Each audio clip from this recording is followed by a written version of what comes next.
Hi, welcome everyone. I am so excited to be with you today for the very first interviewee in a new series called How to Thrive in Tough Times. Because let's be honest, pretty tough times that we're in at the moment.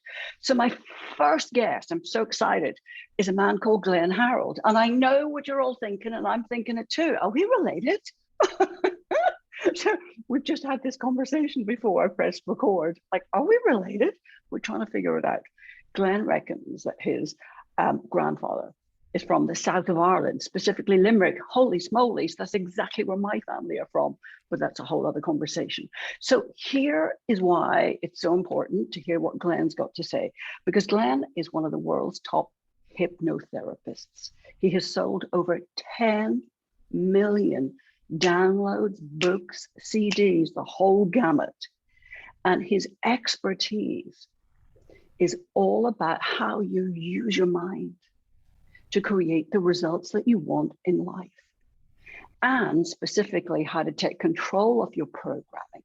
So I think that we are in very interesting times when, if we're not careful, we are prey to being programmed right now. Now, this is not political. This is not about me persuading you to do one thing or the other thing. That's not what I want to do at all. What I want to do is empower you, fire you up to make your own choices and decisions, and frankly, to make your life work. And I know that taking control of your mind, programming your mind for the results that you want is crucial. It's just like the foundation, the fundamentals. So without further ado, let me ask Glen. Glen, what do you think about these times we're living in? You know, last night we heard the Prime Minister, Boris Johnson in the UK, urge people in the space of just a couple of minutes. I mean, first of all, he declared this emergency, which, you know, South Africa, where this particular variant of the virus was discovered, they're basically saying that we are overreacting, that it's really very mild indeed. But the point is, he declared an emergency, which is obviously going to heighten people's fear. And then in the space of just a few minutes, he urged people to go and get a booster. And by the way, Glen, we both just need to be mindful of the language that we use, because if we use certain words, it's quite likely that this interview will not last very long on YouTube or anywhere. So let's just be mindful of that, because we're living in very interesting times when it's not really okay to have an open conversation or a debate. Yeah. But anyway, back to the mind, Glen. Talk to me about maybe where you discovered the power of the mind, first of all, for yourself. So, yeah, well, my story goes back, to when I was a kid and I was very off the rails, and I got kicked out of school when I was 15 and was a little bit of a no-hoper back in those days. I had a very dysfunctional upbringing, and I naturally gravitated towards other kids who were doing the same, got kicked out of school and, ran with a bad crowd, got into drink and drugs. The one saving grace was I learned to play the bass guitar and I joined a band. And so for the first time in my life, I had a positive focus and put it all into the band and worked hard at that for a few years. And in 1983, we won the National Battle of the Bands pop competition. Paul Gambaccini was the head judge, and it was like the X Factor of its day. We won 10 grand, and it was all very exciting. And but like Halley's Comet, our fame came and went very quickly. And so, I came back down to earth. The music side of things had given me, a little taste of success. And, from there, later on I was on the cabaret circuit, and it was one day I saw a stage hypnotist doing his thing. And it massively sparked my interest. It was like a real epiphany at that time, watching him manipulate the audience through, the language he was using and, these tactics that stage hypnotists used. And I saw then the power of hypnosis up close. But I didn't want to do it for entertainment. I was really drawn to it for the therapeutic side of it, because I knew I had a lot of old patterns and conditioned patterns of behavior that I needed to fix and heal within myself. So from there I did a 2-year diploma in London with the biggest school at the time, the British School of Clinical Hypnosis. And I loved it. I took to it, and suddenly my life started to change. I started to clear myself of these old failure programs and, started to find my confidence. and started to really focus on living a more abundant life, because up to that point I'd always been flat broke and driven old bangers and really struggled. So I focused on, creating this abundant life. And every single day I'd meditate for like an hour on creating this wonderful, happy, abundant life. And I really believed in it. I totally believed in what I was doing, because, I was making changes to my life. And then, as I went through the course, I started to work with clients and I started to get results with clients, and the whole thing just had this momentum. And I loved it. I loved healing myself, and I quit smoking, I stopped drinking, I became vegan, started to get fit and healthy, and the whole abundance thing tied into that, because slowly little opportunities started to come along for the first time, and I started to get luckier and met the right people at the right time. And it all came from the programming that I was doing on myself, and it sort of compounded what I'd believed, that if I created these beliefs within me, then the external world would respond. And that's exactly what happened. It's a vibrational thing. You create a different vibration within yourself, and the universe will match you up with situations, people, and events to match that same frequency. I love that you're saying that, Glenn, because look, somebody listening to this could think, that sounds very woo-woo. Yeah. Because you're talking about vibration. You're talking about changing one's own vibration, and then outside events changing accordingly. And I love that it's you saying it, because look, you're a man for starters. You're not wearing a caftan. Yeah. You don't live in Glastonbury. You actually live a pretty fancy lifestyle in Europe, in Portugal. Yeah. So, you've done very well for yourself. Let's put it like that. And you have celebrities who follow you. So I love it that it's you, this grounded, materially successful man, saying this. But you're saying it because it's from your own personal experience, right? And yes, you've done tons of training, but from your own personal experience. Yeah, well, it was, I know what it's like to live a very unprosperous life. I know what it's like to be really stuck and addicted to, things that are very bad for you.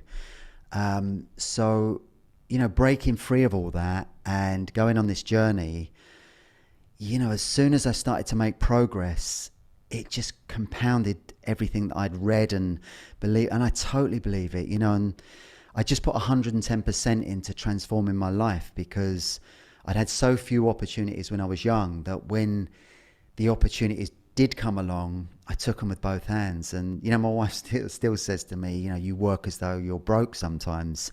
And I've still got that in me, where I take every opportunity that comes along, because it's, because I would just stepped into that, and I never had a lot when I was younger. But it is, I say to anyone, especially in this time where there's so much stress and anxiety and people are fearful, obviously we all feel that at times, and it's hard not to, experience that when you're surrounded by it, and, so many people are buying into what's going on, what's being pumped out by the mainstream media. But if you create, work more on creating your own little bubble of love and light and abundance, you live in a different world. And I feel so blessed. I live in Portugal, which is an amazing place with a lot of conscious communities. There's some amazing teachers that have gravitated out to this part of the world.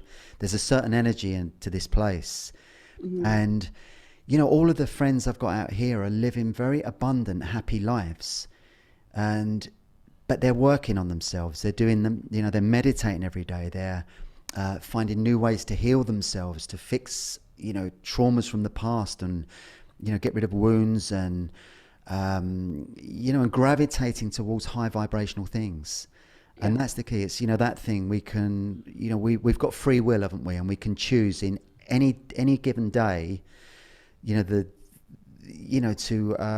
make wise choices. All these little choices add up, as I well know. That's what took me out of the, the dark place that I was in all those years ago. Yeah. So, what's interesting about what you're saying is you're talking about vibration, you're talking about frequency. Yeah. So, we've all heard that phrase that love and unconditional love is the highest vibration, and fear is a very dense, heavy vibration. Yeah. And of course, fear is the predominant vibration that is being generated Yeah.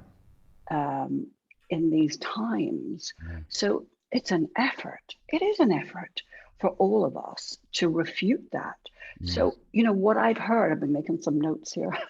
What I've heard from what you're saying that maybe people could take away is that number one, get a positive focus, a Mm. positive focus.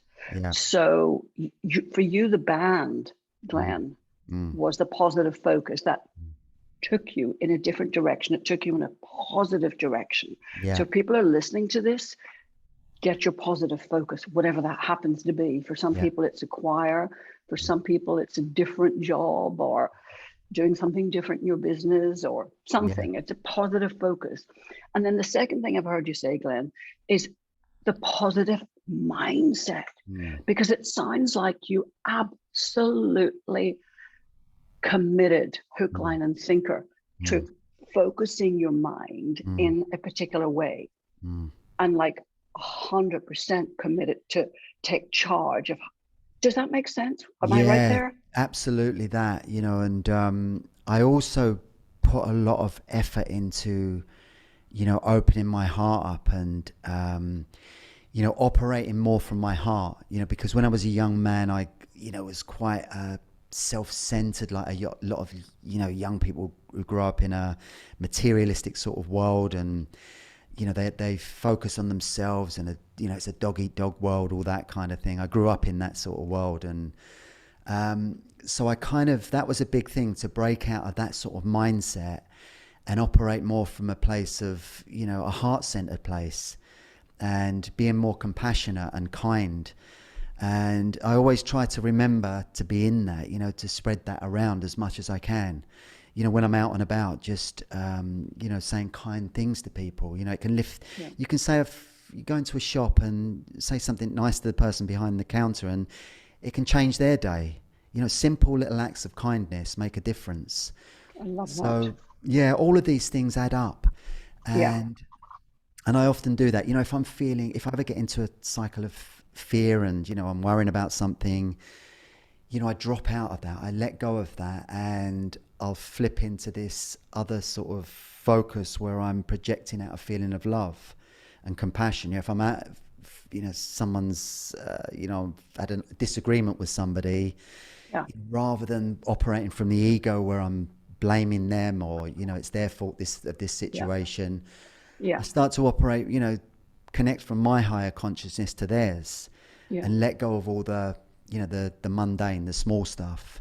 And then you become more expansive. You're operating at a different frequency, and it's amazing how people respond to you differently when you do that. When you project a feeling of love towards them instead of anger, they connect with that feeling. And if ever I go into any situation that can be a bit stressful, or I've got a meeting or an interview or whatever it is, and I always project that feeling into it, because it's amazing how it changes the energy of it and the vibration. And it's powerful stuff, and it's real. It's something that's been around. All the sacred texts will talk about this stuff, and Krishna consciousness, that's what that's all about. It's about love and higher frequency. And so when I got that and understood that, and I woke up, I just immersed myself in that world, and it's been so good to me. Look, yeah, I mean, look, that's the third thing. That's the third thing for us all who are listening and watching to this, is project love. Yeah. Project love. Yeah. I love it. And I think that's so relevant to these times, Yeah. Glenn, because look, my Lord, I just don't think there's ever been such division in the world. No. In the world, people are divided into this or that. Yeah. There's so much division that is promoted, Yeah. from the government, quite frankly. Yeah. People are, suspicious and fearful of each other. Yeah. And to be honest, a couple of weeks ago, I suddenly realized I was going down into that place myself. Yeah. I was taking up a position. I was getting very much like that. And I thought, you know what? I'm not going to actually allow this to happen. Yeah. To me, it's not a nice feeling. And it's actually not a nice feeling Yeah. inside to have that antagonism and that anger. And I Yeah. just thought, no, I'm not going to do it. I'm Yeah. choosing otherwise. Yeah. And Yeah. I just put something out on Facebook that said, you know what? I've just decided I'm not going to be a mean person. Yeah. Yeah. It's I'm that not going to simple. allow this to happen. It's I'm that not. simple, isn't it? Yeah. Yeah. My, Yeah. my wife Nicola said to me yesterday, she started listening to, Boris Johnson, started watching him. She Yeah. said, every time I watch him, I just start to feel angry and, Yeah. stressed. And she said, it's not me, so she can cut off from that, not watch it and just Yeah. distance herself and stay in a little bubble of love. Yeah. And, and that's where you kind of reclaim your sovereignty. Yeah. We're not beholden to these, these people who are operating at a very low vibrational energy. Yeah. And it's a choice. It's simple. Like you said, you suddenly flipped out of that, frustration and anger and, changed into something more positive. And we can do that at any time, can't we? And Yeah. just, Yeah. And it's also like there's only a certain amount that we actually can control. yeah. I can't Yeah. control the whole flipping world, No. What, but I can absolutely control myself, the way you how I respond. feel and how I respond. Yeah. So Glenn, what do you think is a way Mm. that people could actually begin to flip that switch and begin to take control of creating their destiny, regardless of all the stuff we're being told that isn't possible and could happen and all of that? Yeah. I think anytime you get those thoughts and they start to overwhelm you, I think if you just close your eyes, if you can, you're in a place where you can just close your eyes, breathe very slowly and deeply, and clear your mind of all thought, and just drop down into that place where you feel centered. And then you can either just be in that place, just stay in that place, be very still and quiet. And, when your mind clears, your unconscious mind naturally becomes open. And, your creativity starts to rise up and you start to think and feel differently. But you could also, if you're feeling, angry with a situation or a person, just get down into that place and then project a feeling of positivity and love if you can, and forgiveness to that person or situation. And just do that. Even if you did that for 5 minutes, you'd come out of it and you'd feel completely different. And you change the whole dynamic and the energy between you and the situation and person. And it's so powerful. And it becomes a habit the more you do it. And there's a good book. I've just read a book by a guy called Richard Dawkins. No, Richard Hawkins. Not the scientist guy who's very... Oh yeah. Are you talking Richard, about, is it the letting, doctor? letting Is go. it David? Is it David Hawkins? David Hawkins, that was it. Yeah, Love David Hawkins. he's Yeah, he's brilliant, isn't he? passed now, out of this world. Letting Go. Letting Yeah, Go is the book title, and it's yeah, all about that. It teaches you, whatever emotional thoughts, feelings, whatever you've got going on. There's lots of techniques in that book for just letting it go in that moment. As soon as it arises within you, you just let it go, and you drop down into this place of peace and stillness, and it's so powerful. And as soon as you're in that place, you're in your own power. yeah. And the outside world, whatever's going on in the world, it doesn't affect you. You're sovereign and you're truly powerful. And I love that. so that's a great book, Letting Go by David Hawkins. David Hawkins. Yeah, Yeah, I mustn't. he had the biggest medical practice when he was practicing as a doctor. Yeah. It was the biggest medical practice in the US. So Was it? for those who Wow. don't know him, yeah, he was a medical Yeah, doctor, yeah. and then he discovered kinesiology. So he became very, committed to the mind, body, and the holistic approach to Yeah. Those everything. Really, doctors, when you've got that background and you step into that world, they're amazing, those guys, because they've been in both worlds. And and when they embrace the holistic, they just have a gravitas about the way they deliver their message, and it's just amazing. So yeah, that's it. Always remember, don't get caught up in the fear. Don't allow it to overwhelm you. There's ways that you can switch off from that, and meditation is an amazing tool for doing that. So yeah, and that's free and available to anyone at any time. You can just learn a Yeah. simple technique to switch your mind off. And Well, actually, yeah. And for anyone listening to this, you've actually got lots of free stuff that people can access. They can buy stuff, obviously, yeah, but I downloaded a couple of free audiobooks yeah, on Audible, actually, through Amazon. So yeah. people can go on there and find you. Where else can they find you, Glenn? So I'm on Insight Timer. I've got a couple of recordings on there that I Yeah. listen to a lot on there, and I've got on YouTube. I've got free recordings on there. I've got and my main app is called Relax and Sleep Well, and that's got 6 free titles in it. Mhm. And yeah, all of those. It's also got a guide to self hypnosis in there that people can. It's like a 6-page PDF that people can learn the technique to self hypnotize and take them down into that state I was talking about. So that's in the apps, and that's a great technique to learn. It's if you've got that in your toolkit, you can be anywhere and just use that, and it's great stuff. I love that because we do need all of that Mm. at the moment, because what I'm really hearing you say is that you actually can create peace, inner peace within yourself, Yeah, regardless of what's going on around here. yeah, And the other thing is that regardless of your circumstances, you can improve them. You can yeah, change your life, yeah, regardless of the circumstances. yeah. You came from a very, shall we say, basic background, Mm. and you're now, living a very nice life. Yeah, So if you can do it, you know, any one of us can. And yeah, what you're really saying is take control of your mind yeah, and go for the positive, go for the positive, yeah. go for the higher. And believe in yourself. That was the one thing, from my younger life was that, when I was in the band, and if ever we did interviews, I couldn't speak on the camera because I was so painfully shy and lacked self-esteem. And, that came from my childhood and my sort of failure programming. So, the lads in the band would take the mickey out of me because I just would say hello and goodbye and, hide up the back. And, as you can see now, I can talk on camera. I'm happy to talk in groups, and, it's completely, that fear is gone.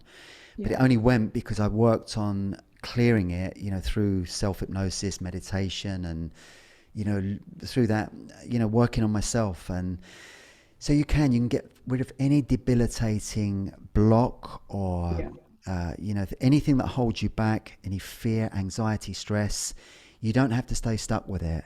There's always tools that you can use to get you out of that and to, become your authentic self, become who you're supposed to be, with a free voice and, and to live a happy, abundant life, even in these challenging times, because, on a soul level, we chose to be here at this time. We've chosen to be here to be, a transformative, to be as transformative and have a positive ripple effect in the world.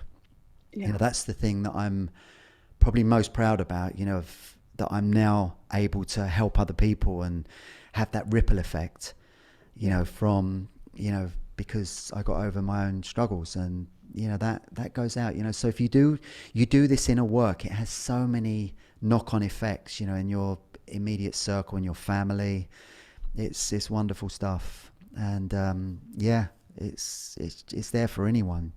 But it's like, if you wanted to build a super fit and healthy body, you'd go to the gym 3 or 4 times a week, you'd work out, and the mind is the same. You need to work on it. You do the inner work, the programming, the clearing, and look after your body, get fit and healthy as you can.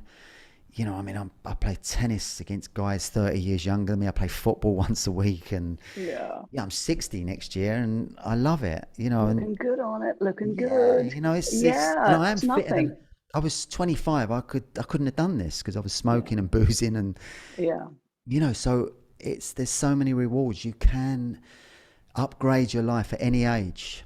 It's never too late, whatever age you're at. Definitely. I love that message. I love it. And Yeah. it's really about realizing your potential in life. Mm. Anybody listening to this is listening because actually they want to realize their potential in life. They want to live fully. Yeah. So taking charge of what goes into your mind, what you allow into your mind, and what you put into your mind, is just crucial. It's everything. It is everything. You Yeah. just can't realize that potential Yeah. without doing that. Yeah, and it's those little things that you do every day that build up and become, part of you. Change, as I said earlier, you change your vibrational energy. Mhm. And I know full well what it's like to be stuck in the morning, to get out of bed feeling heavy and thinking, oh, it's going to be a bad day, and I am going to pay that bill, all of that kind of stuff. I lived like that for years. And so when I found the tools that could change all that, it was like a catapult effect. I just threw myself into it, with so much energy and desire. Because the one thing I did have, I always had ambition, but I channeled it in a bad way. When I was young, Yeah. I was the ultimate rebel. I put that energy in a bad way. But as soon as I learned how to channel it in a positive way, wow, the world opened up, and I just went for it, like, with so much gusto and determination. And I've still got that, I've still got that, and I know how to channel that in a really positive way now, and it's such a blessing. So that's the key, it's find your passion as well in life, whatever it is. A lot of people, the one thing, because I got kicked out of school and because I had no direction, music was a love of mine. I got into music, and I loved it. I love making music, and I still do. I've just actually got back into writing and producing music, and I've always had that passion for that. And it's something, I'm with hypnotherapy and making meditation recordings. That was something I put my heart and soul into as well. And when I made the meditations, the story with that is, when I first made my meditations, they were hypnosis recordings back in the mid-90s. And I used to duplicate them onto cassette and then print the covers. And then I'd drive around to local shops and sell them into local shops with a homemade stand. I love And that. That is so good. and then I go back 6 weeks later, Fiverr and sale or return, and then I get paid out for what I'd sold, and I thought, Yeah. wow, this is amazing. They're actually selling. And the ladies would say, well, yeah, we had a gentleman that came in. He said he's sleeping really well since he listened to your recording. I thought, wow, they're actually working. Yeah. And I thought, well, if I can do this locally in Kent at the time, I could do this all over the country. And then I started using meditations where they'd be selling all over the world. Oh, so you were visualizing that result. I visualized it, and I've started to visualize, certain targets, financial targets and all this, and visualized a house and a car. I actually visualized, because I was a young man, I was broke, and I was, wanted to, Yeah. and I visualized driving an Aston Martin, feeling the steering wheel, hearing the sound of the engine. I did that over and over again. And it was a number of years later, I actually went to buy one. And the day that I went to buy Love it, it. the Love picture it. of the Aston dropped Yeah. out of the computer on the day that I went to buy it. And it reminded me that I was immersed in that meditation a few years before. And I remember driving up, driving back, and it was like that chitty chitty bang bang scene where the Yeah. car goes up in the air. And I felt like that. It was just a moment, one of those moments. And yeah, I forgot where I started with that, but it's one of those things. It was that manifestation thing, and that whole thing that came to fruition, and just the work you do on yourself, is so important. It's so important, and the more you put into it, the more you'll get out. It's that simple. And I know, you hear it and you see it in lots of books and teachers, but it is the truth. It's a fundamental truth. The one thing I would say is, that, as a therapist, when I saw clients, a lot of people have sabotage patterns running and failure programming from their past that they're not always aware of. Mm-hmm. And so it's important, as well as the abundance work you do, is to clear that. Because if you don't clear that, sometimes people say, well, I'm taking a few steps forward, then a few steps back, and I can't quite get there. I'm not. And so the clearing work is equally as important as the affirmations and the abundance work. I'm really glad you said that, Glenn, because the truth is, an awful lot of people might be thinking now, I've done that. It didn't work for me. I visualized the Ferrari. I haven't got a Ferrari. I've got an opinion on that, which I'll throw in a second. But what you're saying about the sabotage is really interesting. Like I can see friends who are consistently struggle with money. A lot of the time they're broke and they're totally absorbed with the law of attraction and all of that stuff. And, you know, their friends, I can't really coach them, but I can see clearly from a distance, they've got huge self-worth issues. And I think if you have a self-worth issue, it's pretty difficult to make money. It is. And they also feel very awkward about money. They're unclear. So it's very difficult for them to actually ask for money, which if you're in business, is going to make it very difficult to make a business work.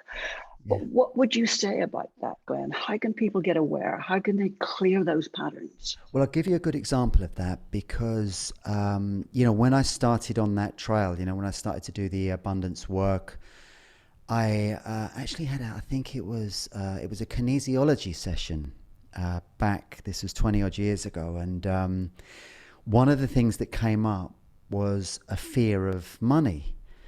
And I didn't understand it when this came up because kinesiology is where you muscle test. So the kinesiologist will elicit a yes or no response. And if it's a yes response, your muscle will stay firm. If it's a no response, it will go weak. And so they can test. And in the session, this fear of money came up. And I couldn't think where it was. So she said, hold that thought and go into it, drop down into it and see what comes up. And I went back to this memory that I'd completely forgotten. It was just buried in my unconscious mind of when I was 5 years of age and my mum and dad were having a screaming row. They were screaming at each other and my dad ripped up some money and threw it at my mum. And this came back to me in this session. And at that moment, I realized why I had this fear of money. Because, you know, for me as a 5-year-old, I learned that money creates these horrible rows. And so in that session, we were able to clear that away completely. And I know with a certainty that if I hadn't have done that kind of work and a number of other things, I'd still be struggling. I'd still be going 3 steps forward, 2 steps back. And, you know, because those sabotage patterns can be running in your unconscious. So that you can never underestimate the power of that and the need to really work on your inner self and clear these old programs. And I agree with you completely. And it's so powerful. So if you are doing that thing where you're going forward and then stepping back and struggling, there's almost certainly something in there that you need to clear with hypnotherapy or kinesiology or, you know, shamanic practices. There's 1,000,001 ways to do it. So look, you know, think about what it is, you know, maybe meditate on it and, you know, ask for guidance, ask where's the best direction for you to go to heal these blocks. Yeah. I totally agree with you. I'm so glad you said that because jeepers, you know, all these books and films make it sound so easy. You just have to focus your attention on what you want and hey presto. And look, if someone is extremely clear and their self-worth is high, that could well happen. In fact, it probably would happen. Yeah. But for a lot of people, they've got a confusion going on in their subconscious that they're hardly aware of. It's the thing, isn't it? If you were raised by 2 totally conscious parents in a very happy, positive, abundant household, then, you know, you sail through life. I mean, I tell this story where I lived opposite, my best friend lived opposite me, and he did live in that kind of household. His parents were very solid. You know, it was always a lovely atmosphere when you went into his house. And I lived over the road, and he used to say to me, your house is like a Tom and Jerry cartoon. It was just chaos, you know, frying pans getting smacked around my head and all that kind of thing. It was nuts. And when I used to go into his house, I'd actually feel anxious because I was used to chaos and dysfunction, and I just didn't know how to. And it was only years later I understood why I felt like that. But he actually went on, he left school, and he was a very ambitious lad. He left school, went into the stock market. By the time he was 21, 22, he was a millionaire. By the time he was in his late 20s, he was on the rich list. He actually made it onto the rich list, super mega, hundreds of millions, that kind of thing. And I actually met up with him. We lost track because I, went the other direction into drink and drugs, and he went sailing off. And I always joked how we rocketed to opposite ends of the social scale very, very Yeah. quickly. Yeah. But it was, when you looked at our upbringings, it kind of made sense to me later on.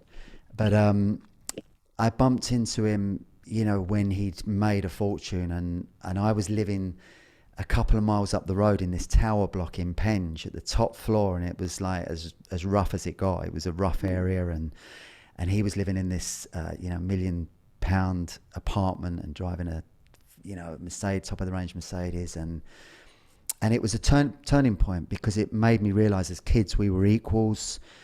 And it made me, what happened, why are you in here and why is Terry down there? Mm-hmm. And it really got me to focus. What are you doing with your life? You can't stay here. And it was from there, a couple of years later, that I found the course, the hypnotherapy course. It's that thing, when the student's ready, the teacher will arrive. Yeah. And at that point I was so low that I started to ask all these questions.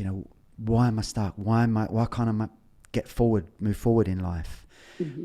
And when I started to do that, little opportunities, people started coming to me and say, offering me tiny little opportunities, and that slowly got bigger.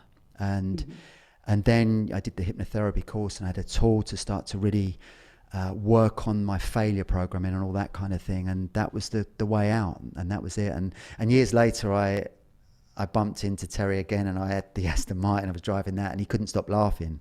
He was laughing his head off because he'd seen me at the rock bottom, and then he'd seen me doing well, and it was nice. It was a nice end to the story. And I speak to him now and again, So yeah, it's amazing. It's amazing. That's when you so nice. So nice. Yeah. But look, we all have our lessons.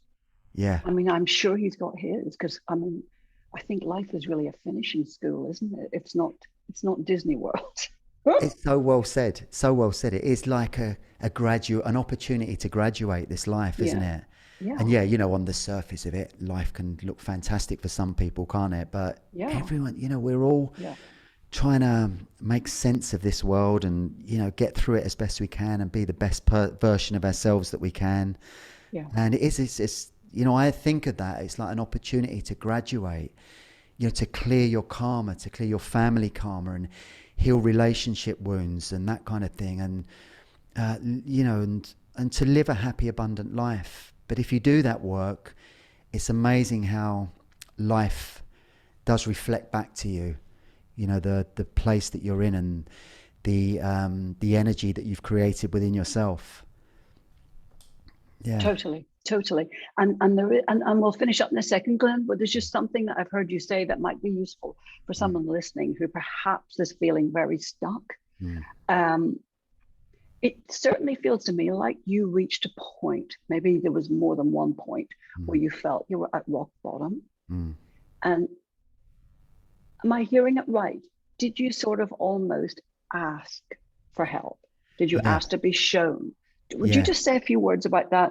I just have a feeling that there's people going to listen to this, and it's going to be so useful if they're in that stuck place. I really did. At times when you're at your lowest and you've, nothing's working for you, you go inside. You kind of, lots of people. Would you tell us about that time? Whenever you got maybe your lowest point. I think I always remember back to a time in my sort of mid to late 20s. I was driving a minicab at the time. I was playing in bars and clubs at weekends and in a duo, and I was driving a minicab through the week, and I used to drive around London in a minicab. It was like collar and tie work, so it was okay, it was pretty safe, and but it was tough work, and then I'd drive home, sort of 4 a.m. back to Kent. And it was one time I was driving down the M20 and I had this massive epiphany that I still can't fully understand to this day. But I was driving home and something hit me like a ton of bricks.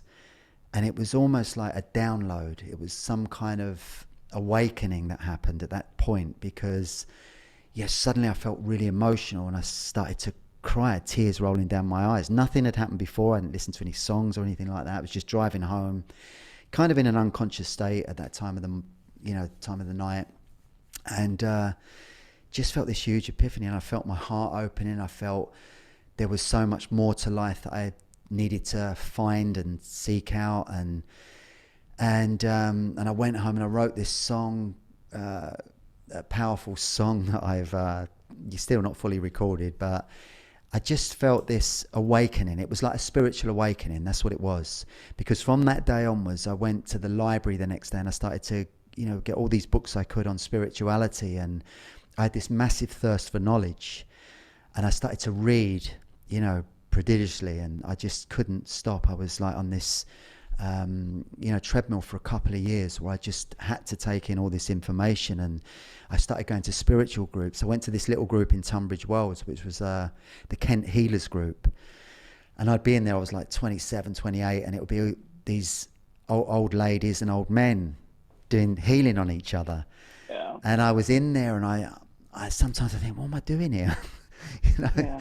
But I knew there was something in it. And from there, and one of the guys there, the guy that ran the group, he's long since passed away, but he came to me and he said, I feel you've got to be using your voice. You've got to be speaking.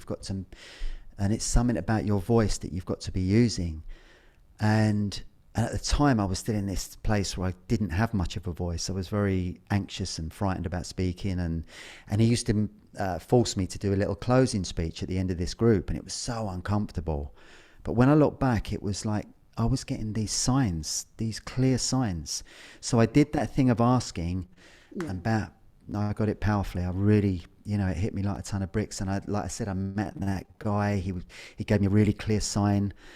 Do you think you started to ask before that epiphany, that moment? Yeah, Glenn? I definitely. I got a feeling you did. That I started to ask. I was because I was so the struggle. I hated the struggle of I used to have bailiffs knocking on my door and all kinds of heavy stuff back then, and but it was a real struggle, and I got so sick of that that I was asking for this help, and it came it came along, and it was quite amazing. And the thing is, the other thing you've got to do is when those signs come, you've got to act on them. And that was the thing. I took the action. Yes. I put myself in positions that were uncomfortable, going to groups, where there was just elderly people doing the healing. It was out of my comfort zone, but I stuck with it, and I learned about healing from that.